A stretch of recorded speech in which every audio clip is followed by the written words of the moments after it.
Assalamualaikum warahmatullahi wabarakatuh. Nama diberi Muhammad Adil Hazril bin Zulkifli, matriks nombor 2020491924. Di sini saya akan membentangkan pengenalan dan pengisian yang pertama dalam tajuk keperluan akhlak dalam ekonomi Malaysia. Kita akan pergi pengenalan dahulu ya. Akhlak merupakan satu mekanisme yang menggerakkan umat Islam menjadi umat yang bertamadun tinggi. Tanpa akhlak tamadun Islam takkan terbina sehingga sekarang. Manakala maksud ekonomi ialah ilmu tentang asas-asas pengeluaran, pembahagiaan, penggunaan barang-barang dan perkhidmatan serta masalah-masalah kewangan dalam ekonomi negara. Ekonomi juga menjadi salah satu platform untuk menjadi kita lebih kaya dan raya dalam satu kebendaan pada masyarakat kini. Seterusnya, kita akan pergi ke pengisian yang pertama, iaitu mempunyai sifat hormat menghormati. Yang pertama ialah dapat mengajarkan diri kita dalam hidup bertoleransi. Jika dijadikan contoh ialah apabila kita membuat jahat sedemikian kepada orang luar seperti mencela, menghina dan sebagainya kepada mereka, mereka akan cenderung juga untuk membuat sifat tersebut. Seperti hal ini akan menjadikan masyarakat Malaysia akan terumbang-ambing dan ekonomi Malaysia akan menjadi lebih mundur. Seterusnya kita akan pergi kedua, dapat menjalinkan kerjasama antara satu sama lain walaupun berbeza bangsa, agama dan negara. Dan ia bukan menjadi satu penghalang supaya ekonomi Malaysia akan menjadi maju. Seterusnya, peranan ibu bapa sangat penting dalam kehidupan Malaysia dan dia akan mencorakkan sifat atau perangai anak-anak tersebut untuk menjadi insan yang lebih baik, untuk menjadi anak yang lebih baik dan solehah dengan memberi ajaran yang baik, dengan menunjukkan video Islam yang baik dan menunjukkan sifat-sifat akhlak yang baik kepada mereka supaya akan masyarakat Malaysia dan masyarakat luar akan terpesona melihat dan dipandang mulia oleh mereka.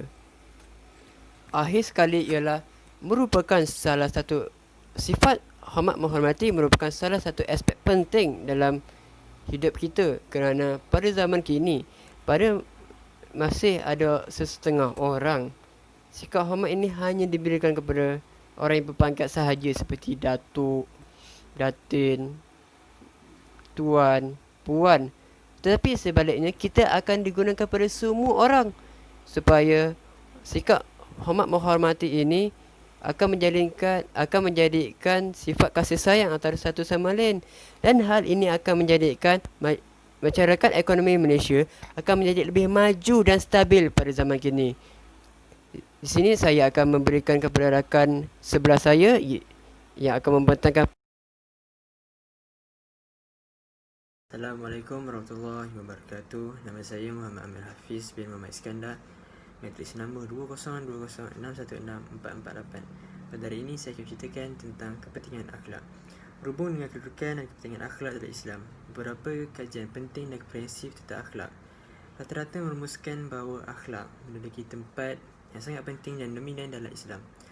Akhlak juga amat penting dalam setiap aspek, bukan sahaja dalam pendidikan, politik, undang-undang dan sebagainya. Ibarat roh menguasai jasad manusia. Jika roh keluar dari jasad, maka jasad manusia akan mati dan tidak berguna lagi.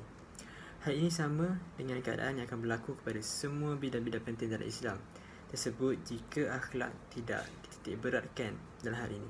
Contohnya, selagi akhlak diselitkan dalam segala kegiatan ekonomi Malaysia, ia akan menjadi sah dan sempurna.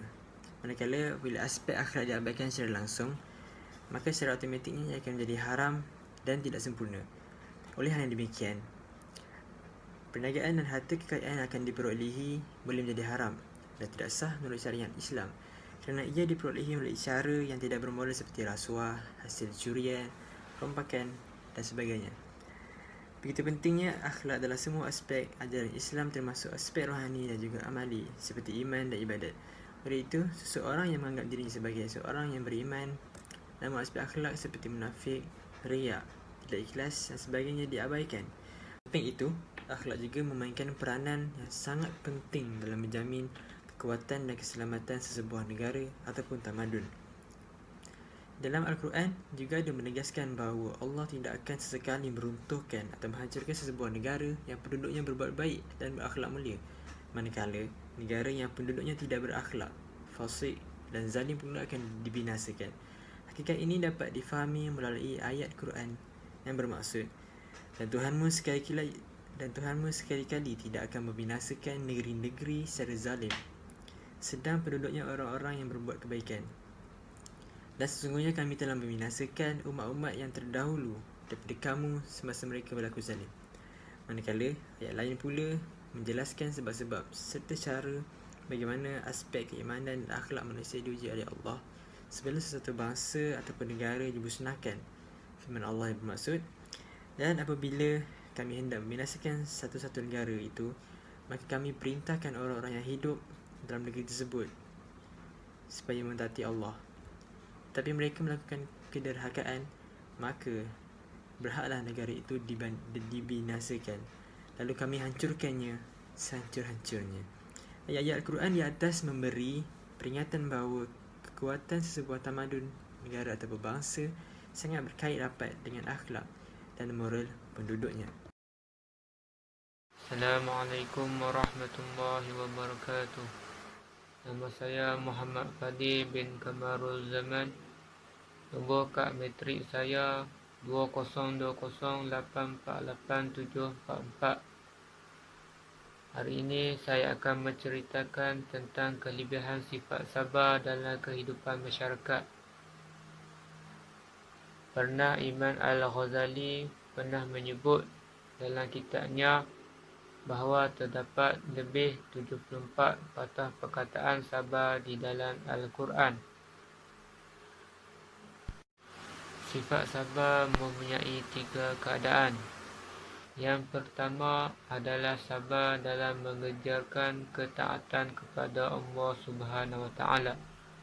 Contohnya, sabar dalam menghadiri kuliah agama, berpuasa sama ada puasa itu sunat maupun puasa fardu, berzakat dan lain-lain. Yang kedua pula adalah sabar dalam meninggalkan kemaksiatan.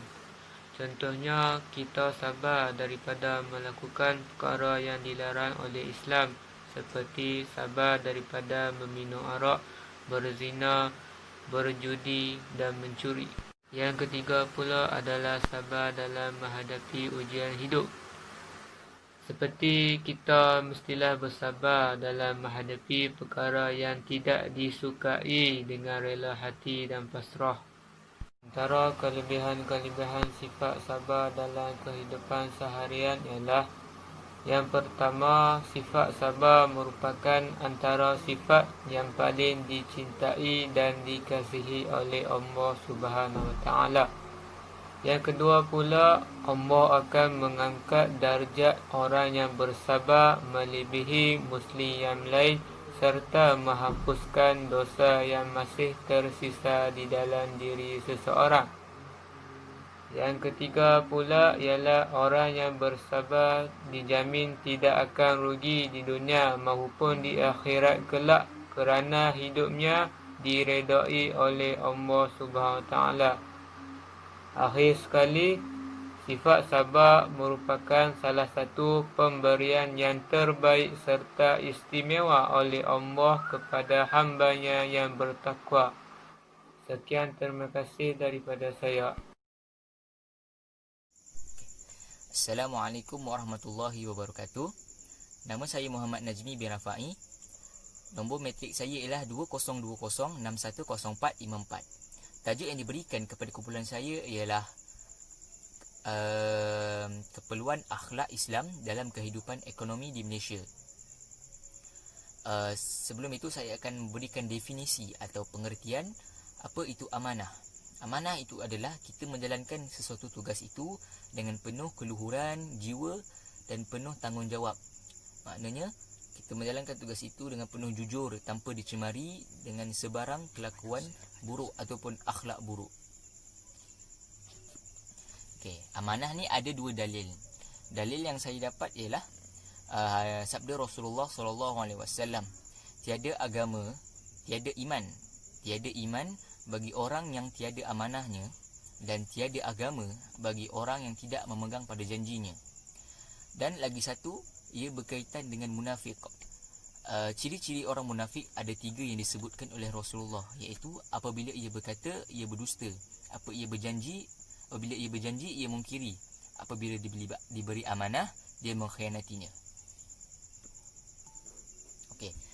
Seterusnya ialah saya akan berikan kesan positif amanah kepada diri, masyarakat dan juga negara. Okey. Kepada diri ialah apabila seorang itu amanah, kesannya ialah seorang itu akan dipercayai dan seorang itu akan mendapat kepercayaan daripada orang lain. Kedua ialah masyarakat. Masyarakat, apabila kita menjalankan amanah, sikap amanah, maka masyarakat itu akan menjadi maju. Masyarakat tersebut akan menjadi aman dan damai kerana tiada berlakunya sebarang kelakuan akhlak yang tidak baik, dan semua orang memberikan kerjasama serta amanah dalam setiap tugas yang mereka lakukan. Seterusnya ialah kepada negara. Kepada negara akan, ekonomi negara akan bertambah dan tumbuh lebih maju kerana tiada unsur-unsur ataupun perkara-perkara yang boleh merosakkan ekonomi seperti riba, seperti kecurian, seperti pecah amanah dan sebagainya. Okey, seterusnya ialah kesan buruk. Kesan buruk sekiranya tidak mengamalkan sikap amanah kepada diri, masyarakat dan negara. Okey, kepada diri ialah kita tidak akan dipercayai sama sekali oleh masyarakat kerana apa?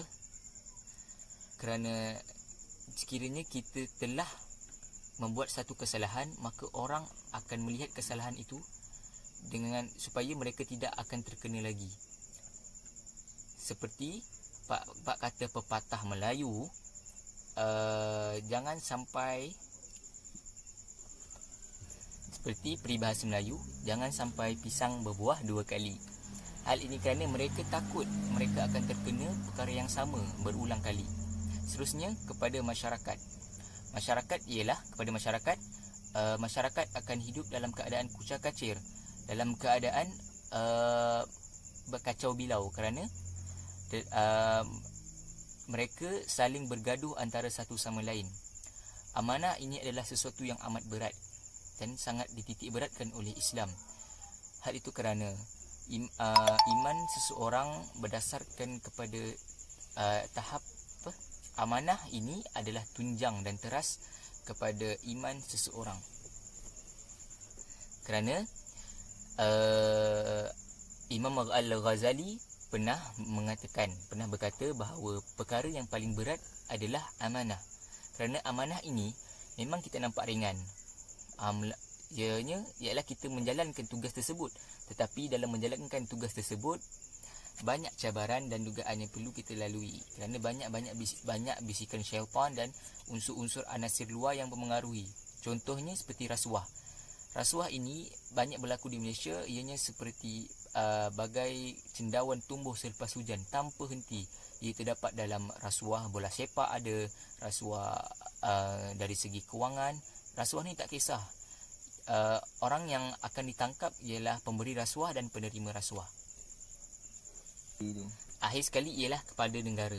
Kepada negara akan menjadi mundur, ekonomi akan merudum kerana tiada sikap amanah dalam kalangan pemimpin dan kalangan masyarakat. Hal ini akan menyebabkan negara tidak maju dan negara akan jauh ketinggalan daripada negara-negara yang maju serta tidak mampu untuk bersaing dengan negara-negara Asia yang lain. Itu sahaja daripada saya. Di sini saya akan membentangkan sekali lagi untuk penutup dan cadangan.